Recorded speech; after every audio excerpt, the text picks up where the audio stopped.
मैं कभी सोच भी नहीं सकती थी कि मेरे अपने घर में, जहाँ सिर्फ मेरा बेटा और मैं रहते थे, मेरे साथ ऐसा कुछ हो सकता है। मेरे पति का देहांत 12 साल पहले हो चुका था और तब से मैं और मेरा बेटा करण ही एक दूसरे का सहारा थे। हमारे जीवन का ज्यादातर खर्च पति की छोड़ी हुई किराए की दुकान से चल जाता था। करण अब बड़ा हो गया था और नौकरी भी करने लगा था। वह सुबह ऑफिस जाता और शाम को लौटता। घर में सारा दिन मैं अकेली रहती थी। बस एक नौकरानी आती थी, अपना काम निपटाकर चली जाती थी। लेकिन पिछले कुछ महीनों से मुझे ऐसा महसूस हो रहा था जैसे घर में कोई छिप कर मुझे देख रहा हो। खास तौर पर जब मैं नहाने जाती तो मुझे लगता जैसे कोई आंखें मुझ पर टिकी हों। मेरे वॉशरूम में एक छोटा सा रोशनदान था जिसे मैं अच्छी तरह से बंद कर देती थी। इसके बावजूद मुझे हमेशा लगता था कि कोई मुझे देख रहा है। कभी कभी मुझे लगता कि शायद मेरे दिमाग में कोई गड़बड़ हो रही है या फिर मैं मानसिक रूप से परेशान हो रही हूँ। यह अजीब एहसास मुझे बार बार बेचैन कर देता था। एक दिन मैंने हिम्मत जुटाकर करण के कमरे में बिना बताए दाखिल हो गई। वहां मैंने उसका मोबाइल देखा और उसे देखते ही मेरे होश उड़ गए। जो कुछ मैंने देखा उसने मुझे अंदर तक हिलाकर रख दिया। करण ने मेरे नहाने के वीडियो रिकॉर्ड कर रखे थे। मैं स्तब्ध थी, चीख निकलते निकलते रुक गई। मैं नहीं समझ पा रही थी कि आखिर यह सब कैसे और क्यों हुआ। मेरा अपना बेटा, जिसे मैंने हमेशा भरोसे के साथ देखा था, वह मेरे साथ ऐसा घिनौना काम कर रहा था। मुझे विश्वास ही नहीं हो रहा था कि यह वही करण है जिसे मैंने अपनी आंखों के सामने बड़ा होते देखा था। मैंने कई दिनों तक इस बात को खुद से भी छुपाने की कोशिश की। मैं उलझन में थी कि इस बात को करण से कैसे कहूँ। आखिर वह मेरा बेटा है और इस तरह का मामला इतना गंभीर है कि इसे कैसे सुलझाऊं। मैंने कई रातें जागते हुए बिताईं, सोचती रही कि मुझे क्या करना चाहिए। करण से पूछने पर उसने कभी कुछ नहीं कहा। वह हमेशा की तरह सामान्य रहा, जैसे कुछ हुआ ही ना हो। लेकिन मेरे मन में अब उसकी छवि बदल चुकी थी। एक रात मैं करण के कमरे में गई। वह अपने लैपटॉप पर कुछ देख रहा था और उसे मेरी उपस्थिति का एहसास भी नहीं हुआ। मैंने उसे देखा और फिर पीछे लौट आई। मुझे नहीं पता था कि अब इस परिस्थिति का सामना कैसे करूं। मैं पूरी तरह से टूट चुकी थी। मुझे लगा जैसे मैं किसी भयंकर साजिश का शिकार बन चुकी हूं और इससे निकलने का कोई रास्ता नहीं था। इस घटना ने मेरे जीवन को पूरी तरह से बदल दिया। मैं अब खुद को असहाय और अकेली महसूस करने लगी थी। मुझे नहीं पता था कि इस मामले को कैसे सुलझाया जाए। मेरी स्थिति ऐसी थी कि किसी से इस बारे में बात करना भी मुश्किल था। मैं उसके पास गई और साइड टेबल पर दूध का गिलास रख दिया। इससे पहले कि मैं मुड़कर जाती, जो मंजर मैंने देखा उसने मुझे स्तब्ध कर दिया। अचानक वह बोलने लगा, ये कोई तरीका है कमरे में आने का? दरवाज़ा खटखटाना चाहिए था। उसकी बातें सुनकर मैं सहम गई, लेकिन फिर याद आया कि वह मेरा ही बेटा है। मैं तुरंत कमरे से बाहर निकल गई और अपने बेड पर जाकर बैठ गई। मेरे दोनों हाथ मेरे सिर को थामे हुए थे, क्योंकि मेरे दिमाग में जो कुछ चल रहा था उसने मुझे झकझोर दिया था। मैं अपने ही बेटे के बारे में ऐसे कैसे सोच सकती थी? वह मेरा ही बेटा था। फिर भी मेरे मन में इस तरह के विचार क्यों आ रहे थे? उस दिन मैं कपड़े सुखा रही थी जब अचानक मुझे महसूस हुआ कि सामने वाली छत से कोई मुझे घूर रहा है। मैंने गौर से देखा, लेकिन वहां कोई नजर नहीं आया। हालांकि मुझे पूरा यकीन था कि कुछ ही क्षण पहले कोई मुझे देख रहा था। मुझे ऐसा भी लगा कि शायद किसी ने अपनी मोबाइल से मेरी तस्वीर खींची हो। मेरा दिल तेजी से धड़कने लगा। इस नए मोहल्ले में आए हमें कुछ ही महीने हुए थे और इस दौरान मुझे हमेशा ऐसा लगता रहा कि कोई मुझे देख रहा है, किसी की नज़रें मुझ पर टिकी हैं। मैंने अभी तक मोहल्ले में किसी से मुलाकात नहीं की थी। शायद मेरा स्वभाव भी थोड़ा अलग रहने का था। मेरा बेटा करण भी काम के सिलसिले में बाहर चला गया था और उसने जाते समय मुझसे साफ कहा था कि मुझे मोहल्ले में ज़्यादा मेलजोल नहीं बढ़ाना चाहिए और बस अपने घर पर ही रहना चाहिए। मुझे भी इस पर कोई आपत्ति नहीं थी। मेरी शादी बहुत छोटी उम्र में हो गई थी। जब मैं मात्र 17 साल की थी तभी मेरी शादी हो गई थी। मेरे पति मुझसे 22 साल बड़े थे और शादी के 8 साल बाद ही उनका निधन हो गया। अब जब मैं 25 साल की उम्र में विधवा हो गई थी तो लोगों की नज़रें मुझ पर हमेशा कुछ अलग तरह से रहती थीं। अक्सर जब मैं और मेरा बेटा बाहर जाते तो लोग मुझे उसकी बहन समझते।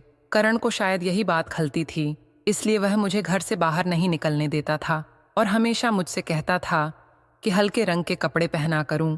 वह मुझसे कहता था, तुम मेरे पिता की विधवा हो, मुझे इसी रूप में ही तुम अच्छी लगती हो। मैं भी उसकी बातों को मूक स्वीकृति दे देती थी।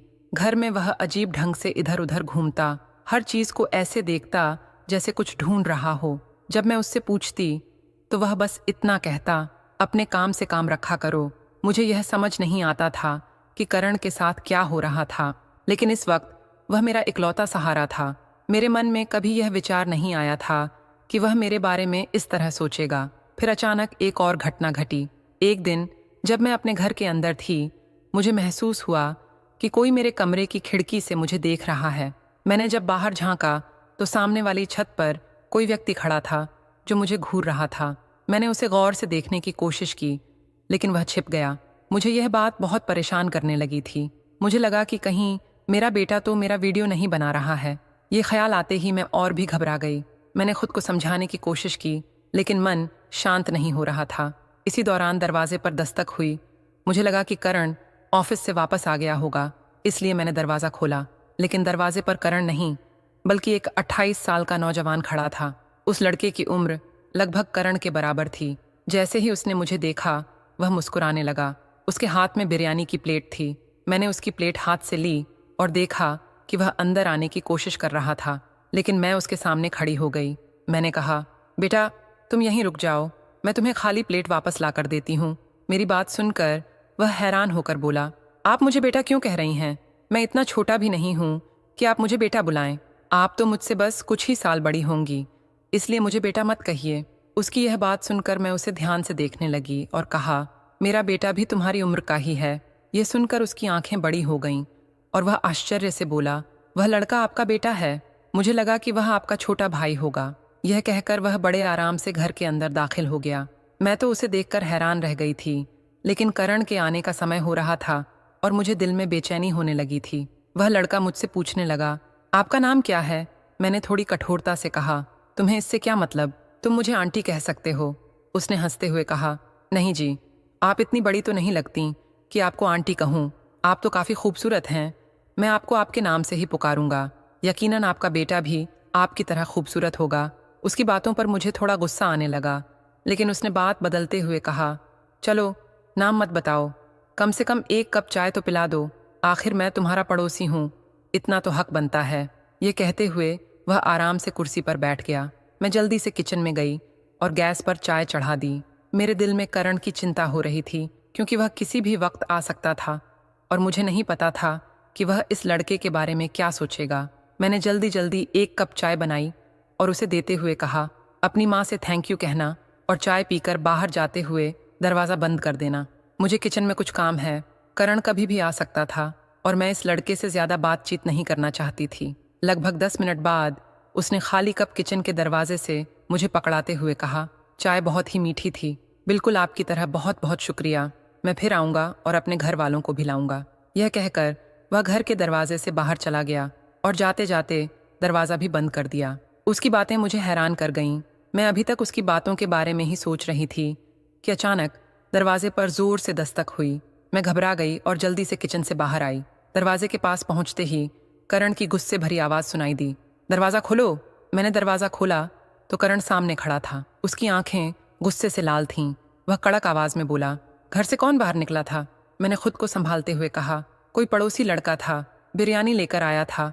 करण मेरे करीब आकर मेरी आंखों में आंखें डालकर गुस्से से बोला, क्या तुम समझती नहीं हो, यहाँ कोई भी आए दरवाज़ा नहीं खुलेगा, किसी से बात नहीं करोगी और किसी पड़ोसी से कोई मेल जोल नहीं बढ़ाओगी। अगर तुमने अपनी हरकतें नहीं बदलीं तो मैं कल से ताला लगाकर जाऊंगा। ये कहते ही वह गुस्से में अपने कमरे की ओर चला गया और जोर से दरवाज़ा बंद कर लिया। उसकी यह हरकत मुझे बहुत भारी लगी। मुझे ऐसा महसूस हुआ जैसे मैं करण की माँ नहीं बल्कि कोई अजनबी हूँ। उसने मुझे ऐसा महसूस कराया कि मैं उसकी खरीदी हुई गुलाम हूँ। वह मेरी हर सांस पर काबू रखना चाहता था, यहाँ तक कि मेरी मर्जी के बिना सांस भी लेने नहीं देता था। हालात यह थे कि मैं खुद को हमेशा कैद में महसूस करती थी। एक दिन मैंने खाना गर्म किया और कर्ण के लिए भोजन परोसा। खाना खाते हुए वह मुझसे बार बार पूछता रहा कि दरवाजे पर वह लड़का कौन था जिसे मैंने देखा था। वह मुझे बार बार चेतावनी दे रहा था कि अब से दरवाजे पर किसी को न देखूं।